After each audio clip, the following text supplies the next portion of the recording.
പിന്നെ പണിക്കാരത്തി പെണ്ണ് പിന്നെ വന്നാണ് പറഞ്ഞു, ഒരു വൈകുന്നേരത്തെ റഹീഫ് ഒരു പത്തിരിക്കുള്ളതെങ്കിലും നിങ്ങൾക്ക് ബാക്കിയാക്കിയിരുന്നു. അപ്പോൾ പറഞ്ഞു, നമ്മളൊക്കെ ബാക്കിയാക്കി ആരെടുത്ത്? അള്ളാൻ്റെ അടുത്ത്. ദൗലിയാക്കന്മാരൊരു കൂട്ടാണ്. അതിൽപ്പെട്ട ഒരു ആളാ ഇപ്പം പറഞ്ഞത്. എന്ത്?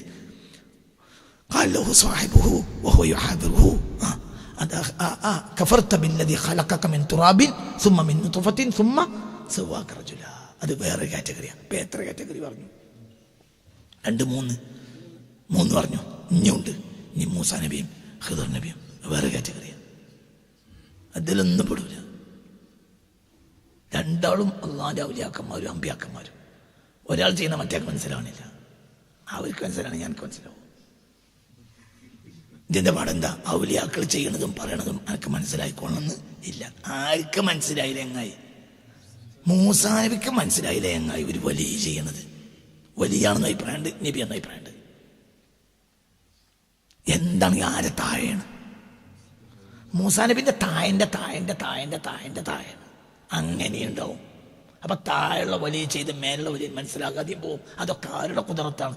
അല്ലാഹ്. അത് മനസ്സിലാക്കുക. ഇപ്പം മൂല്യന്മാർ പറയണത് എന്താണെന്നറിയോ? പിന്നെ ഉലമാക്കൾ അംഗീകരിക്കാത്ത ത്വരീക്കത്തുകളൊന്നും ആരും പോകരുത്. ത്വരീക്കത്തിന്റെ മശായഖന്മാർ പറഞ്ഞത് ലാഹിരി ഹായ്മികൾക്ക് എങ്ങനെ മനസ്സിലാക്കാൻ കഴിയുക? എന്ത് വർത്താനാണ്? ഇപ്പം നമ്മൾ അവസാനത്തെ പത്തുപതാണ്. അതെന്ത് വർത്താനം?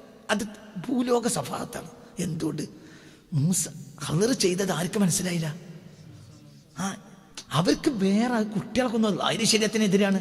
അങ്ങനെ ഉണ്ടാവുക. ഇതെന്തിനാ ഇപ്പം നമ്മൾ ഖുർആനിൽ കൊടുക്കണം? ഒരു കുട്ടീനെ കൊന്നൊക്കെ സത്യത്തിൽ അത് എന്താണ്? ക്രൈമല്ലേ? അത് ക്രൈമല്ലേ? ചെറിയ പണിയാണോ? ഇതെന്താണ് കുട്ടീനെ കൊന്ന? ഖദറായ കൊല്ല. അത് അള്ളാഹു തആല പ്രശംസിച്ച് പറയാണ് ഒരു കുട്ടീനെ കൊന്ന്. നിങ്ങളെന്റെ കൂടെ ഇത് അള്ളാഹ് പ്രശംസിച്ചാണോ നിന്ദിച്ചാണോ പറയുന്നത്? വലിയ പ്രശംസിച്ചേ പറഞ്ഞ ഖദർ ഒരു കുട്ടീനെ കൊന്നു. കുട്ടിയെ കൊല്ലുക എന്നാണ് ഏത് ശരീരത്തിലും എന്താണ്? ക്രൈമല്ലേ? കുറ്റല്ലേ? ഇന്നെങ്ങാനിപ്പോ ഖദർ അലൈഹി സ്വലാത്തു വസ്സലാം വെളിവാകുകയാണ് എങ്കിൽ ഹിളറാൻ തിരിഞ്ഞാൽ കുറച്ചാളെങ്കിലും കേസ് കൊടുക്കും. എന്ത്? ഇയാൾ പണ്ടര് കുട്ടീനെ കൊന്നിട്ടുണ്ട്, പിടികൂടണം. ആക്ഷൻ കമ്മിറ്റി മറ്റുമൊക്കെ 14,000 കൊല്ലം മുമ്പ് ഇയാളൊരു ആക്ഷൻ കമ്മിറ്റി ഉണ്ടാക്കണം. ഇയാൾ ഭയങ്കര ഇയാൾ കുട്ടീനെ കൊല്ലുന്ന ആളാ. ഇയാൾ പണ്ട് കുട്ടീനെ കൊന്ന ഖുർആനിലുണ്ട്. ഹിളർ നബി മാറി നടക്കണോ? നന്നായി.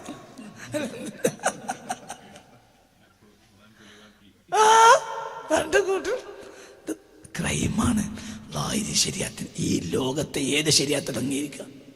ഇതാര് ചെയ്തു? ഒരു വലിയ അതിനെ മേലുള്ള ആൾക്കാർ മനസ്സിലായതും ഇല്ല. മൂല്യന്മാർ വലിയ കൂട്ടർ തന്നെ. പക്ഷെ ഔലിയാക്കന്മാർ ചെയ്ത മുഴുവനും ചെയ്യുന്നത് മനസ്സിലാക്കാൻ ആർക്ക് കഴിയൂല. മൂല്യ കഴിയുക ഇങ്ങനെ അങ്ങ് കുറേയുള്ളത്. അപ്പൊ ഇവരെക്കാളും വെട്ടികളാരാ? ഒരു ശൈഖിനെയും വലിയനെയും ഒരാൾ സ്വീകരിക്കണമെങ്കിൽ ആലിമീങ്ങൾ പറയണം എന്ന് പറഞ്ഞ അയാളെക്കാളും ഒരു പൂട്ടനാരാ? വിഡ്ഢിയാരാ? ഒരു ദീനെ നശിപ്പിക്കണോ ഉണ്ടാക്കണം? ഇവർക്ക് എന്തറിയാം? വലിയന്നല്ലേ?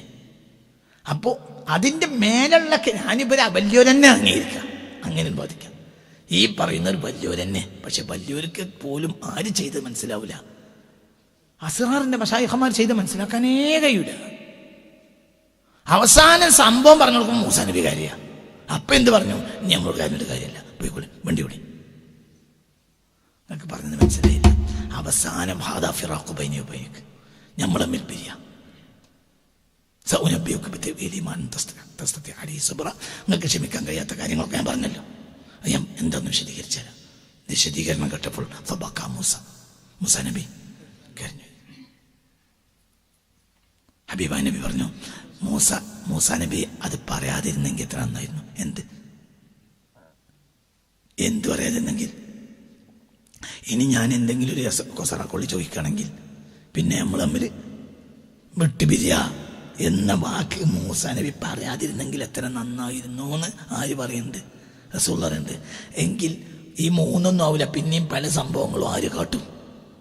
ഖിളർ കാട്ടും. അതൊക്കെ പിന്നെ നമുക്ക് മനസ്സിലാക്കാനും കഴിയും. അത് ഇത് സ്റ്റോപ്പാകാൻ കാരണം എന്താ? രണ്ടാമത്തെയും ഒരു വർത്താനം ആര് പറഞ്ഞു? ഫലാത്തു സാഹിബിനി. മനസ്സിലായി? രണ്ടാമത്തെ സംഭവത്തിന് ഖദർ ദേഷ്യം പിടിച്ചു, എന്നോട് ചോദിക്കണ്ടെന്ന് പറഞ്ഞില്ലേ. അപ്പം മൂസാ നബി എന്ന് പറഞ്ഞു, ഇൻ സഅൽതു അൻ ഷൈഇൻ ബഅദഹ, ഇനി ഞാൻ വല്ലതും ചോദിക്കുകയാണെങ്കിൽ ഫലാത്തു സാഹിബിനി, നിങ്ങൾ ഞാൻ കൂടെ കൂട്ടണ്ട. റസൂലുള്ളാഹി പറയാണ്, ഈ ഒരു വാക്ക് മൂസാ നബിക്ക് പറയേണ്ടിയിരുന്നത്. അവിടുന്ന് ഒരു സൈക്കിൾ വന്ന് വീണ ചെറിയ മതി. അപ്പൊ പിന്നെ വേറെ സംഭവം ഉണ്ടാവും, അതിനും ചൂടാകാം. പിന്നെ അപ്പൊ ഇങ്ങനെ സൈക്കിൾ വന്ന് വീണ് ചെറിയ അങ്ങനെ ചെറിയ കൊല്ലങ്ങളോളം അത്ഭുതങ്ങൾ ആര് കാട്ടും? ഖിദ്ർ കാട്ടും. മൂസാ നബിക്ക് തിരി പിന്നെ എല്ലാം പറഞ്ഞു കൊടുക്കും. അപ്പൊ ഞമ്മക്കൊക്കെ എല്ലാ ലോകത്തിന് ഖിയാമത്ത് നാൾ വരെ ആ വിജ്ഞാനം കിട്ടും. നിങ്ങൾക്ക് പറഞ്ഞത് മനസ്സിലായോ? അത് നാലാമത്തെ വേറെ എത്രാമത്തെ കാറ്റഗറി പറഞ്ഞത്? നാലാമത്തെ വേറൊരു കാറ്റഗറിയാണ്. അവർ ചെയ്യുന്നത് മറ്റൊരാൾക്ക് മനസ്സിലാക്കാനേ കഴിയൂല. അതുകൊണ്ട് അത് ലോകാവസാനം വരെ ഉണ്ടാവും അങ്ങനത്തെ ആളുകൾ. അത് ലോകാവസാനം വരെ ഉണ്ടാവും അങ്ങനത്തെ ആളുകൾ. ഇത് വേറെ കാറ്റഗറിയാണ്. ഇനി അടുത്ത കാറ്റഗറി ദുൽഖർനൈന. ആരാ ദുൽഖർനൈൻ? ഇതൊന്നല്ല, സൂപ്പർമാൻ. ദുൽഖർനൈനെ ഖുർആൻ പഠിച്ചത് സൂപ്പർമാനായിട്ടാണ്. നിങ്ങളെ സ്പൈഡർ ഒന്നല്ല, ഭയങ്കരം ഭയങ്കരം എന്ന് പറഞ്ഞാൽ ഭയങ്കരം. മനസ്സിലാണ്ടോ പറയാൻ? ഈ ആള് ഇപ്പൊ പരിചയപ്പെടുത്തേണ്ട ആളാണ് ഇയാൾ. ഈ ആളാരാ? ഇയാൾ പറഞ്ഞാൽ ഭയങ്കര. അതായത് ഒരു 10,000 ഡിഗ്രി സെൽഷ്യസിലും ഈ മനുഷ്യന്റെ രോമം കരിയില്ല. വെള്ളം ചൂടാക്കാൻ എത്ര മതി? 100 വേണ്ടെന്ന് ഇപ്പം ഫിസിക്സിന് അഭിപ്രായമുണ്ട്. 100 വേണ്ട, 100ന്റെ താഴെയിലും എന്തുണ്ടാവും? വെള്ളം തിളക്കുന്ന അഭിപ്രായമുണ്ട്. 1000 ഡിഗ്രി സെൽഷ്യസ് അല്ല, 5000 10,000 ഡിഗ്രി സെൽഷ്യസിലും രോമം കരിയാത്ത ഒരു വ്യക്തി. അങ്ങനത്തെ വ്യക്തി ഒന്നുണ്ടാകും. കാരണം അങ്ങനത്തെ വ്യക്തി എന്താണ്ടി വരും? എപ്പോ ദജ്ജാൽ വരുമ്പോ ചിലപ്പോൾ അത് മതിയായിരിക്കും, ചിലപ്പോൾ ദിവസമായിരിക്കും, ചിലപ്പോൾ രണ്ടാളും ആയിരിക്കും. നിങ്ങൾക്ക് പറഞ്ഞത് മനസ്സിലായില്ല? അത് ഔലിയാവിന്റെ വേറെ കാറ്റഗറിയാണ്.